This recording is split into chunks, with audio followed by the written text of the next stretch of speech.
Welcome to the Real News Network in Baltimore. I'm Kim Brown.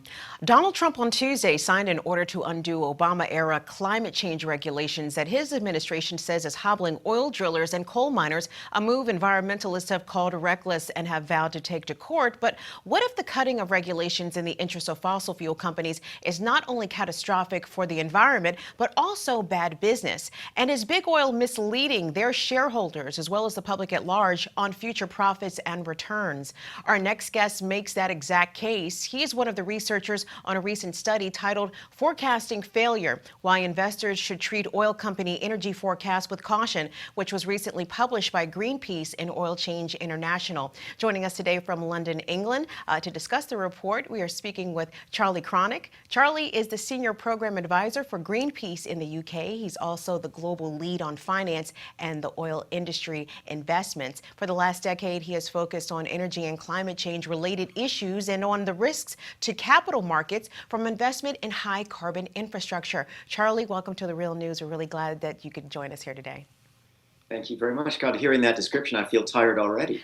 No wonder it's so warm out here. So there's a lot to unpack here from the study, and we're going to put a link under the interview for people to take a look at it for themselves, Charlie. But let's explore some key points and put some of this into context with other issues going on today. So Donald Trump is proposing to roll back regulations that are meant to protect Americans' air and water quality, along with his very fossil fuel friendly cabinet, not least of whom is the former CEO of ExxonMobil Corporation, Rex Tillerson, now our Secretary of State. So what Exxon knew about their product of fossil fuels' effect on climate change and when they knew it is being investigated by the Attorney Generals of New York State and Massachusetts. And last week, a New York Supreme Court judge ruled that March 31st, which is Friday, Exxon must turn over recently revealed secret emails discussing the issue of climate change, which Tillerson had sent to company executives using the alias of Wayne Tracker. So let's get into some background here from your report. So talk to us about ExxonMobil and how the issues of climate change plays out in their investor reports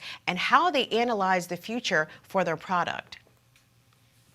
Well, you got to realize that these oil industry forecasts they're not unique to Exxon. BP and Shell do the same thing, but what they do is they seek to really, for all kinds of different audiences, normalize what their view of the future is going to be like. So it'll be for a business audience, it'll be for a political audience. They've obviously got a shortcut now that the former CEO of Exxon is now the Secretary of State. But there was always a very, very strong and direct link between the U.S. oil industry and the U.S. government. I don't think that comes as a surprise to anyone. But underlying these forecasts are some really, fundamentally flawed assumptions. The first thing is that the oil industry, for reasons that become clear the more we talk about it, assume that the future will be like the past.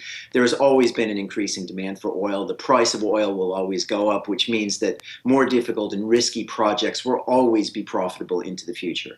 So that's assumption number one. Number two, they are selectively skeptical about technology. So they will be absolutely amazingly optimistic about, frankly, fairly outlandish propositions for the futures of fossil fuels, whether it's the tar sands of Canada or even more unlikely things like kerogen, which is more or less solid oil, which you have to heat up and melt to get out of the ground. Whereas they're very skeptical about things like wind and solar power, which have dramatically reduced their costs and improved their penetration in just the last few years. And finally, they choose, again in these forecasts, to ignore that when governments make decisions, as we've seen from President Trump this week, it can be a driver of change. So those underlying assumptions can really skew the results of the forecasts that they make.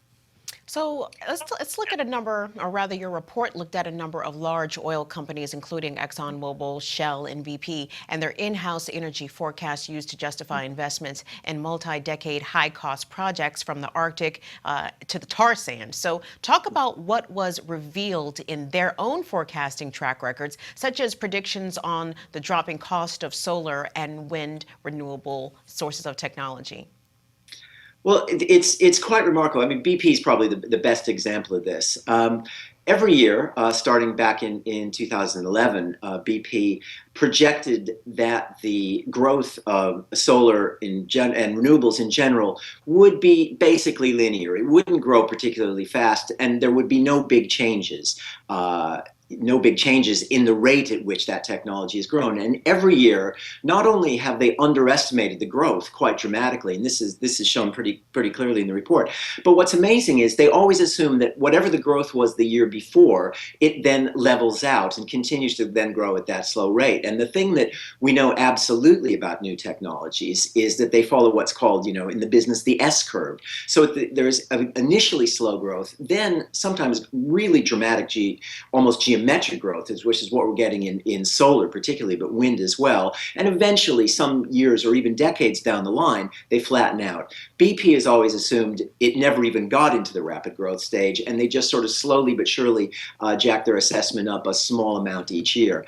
It fundamentally misses the point about how new technologies can grow, and therefore they do not then model any of their future investments, which they're talking about $250 billion over the next 5 years, against changes that they simply don't expect. Charlie, your report also outlines how oil companies underestimate the rise of popularity of electric vehicles. So did they demonstrate a real bias there, say, versus the car manufacturing industry? I'm put into the mindset, actually, of the documentary Who Killed the Electric Car when I ask you this question. Well, absolutely, it's a really important question to ask. And do they project a bias? I mean, it's very hard to, I never want to attribute motives to why people do things. You have to look at what they've done. I think the challenge that the oil industry has when looking at the impact of electric cars on their future is that the car industry can pivot. The car industry currently makes vehicles that are powered by diesel or gasoline, but they're all rapidly, for a whole range of reasons, moving towards much higher percentages of electric vehicles in their fleet. They can change their product. The oil industry has two products, basically, oil and gas, and the associated petrochemical projects. It's very much more difficult for them to pivot. So if you want to justify to your shareholders and your investors, these really high-cost, long-life projects, and you don't have another product to sell in the future, you sort of are almost obliged to forget that there might be another pathway. Now, that's good if you want the future to be like the past, and that's in your interest. But if you're trying to build a robust case, particularly investors who are invested all the way across the economy, it's a serious problem. We're speaking with Charlie Kronick. He's a senior program advisor for Greenpeace in the UK, and we've been discussing his report titled Forecasting Failure: Why Investors Should Treat Oil Company Energy Forecasts with Caution. Stick around for part 2 of our conversation right here on the Real News Network.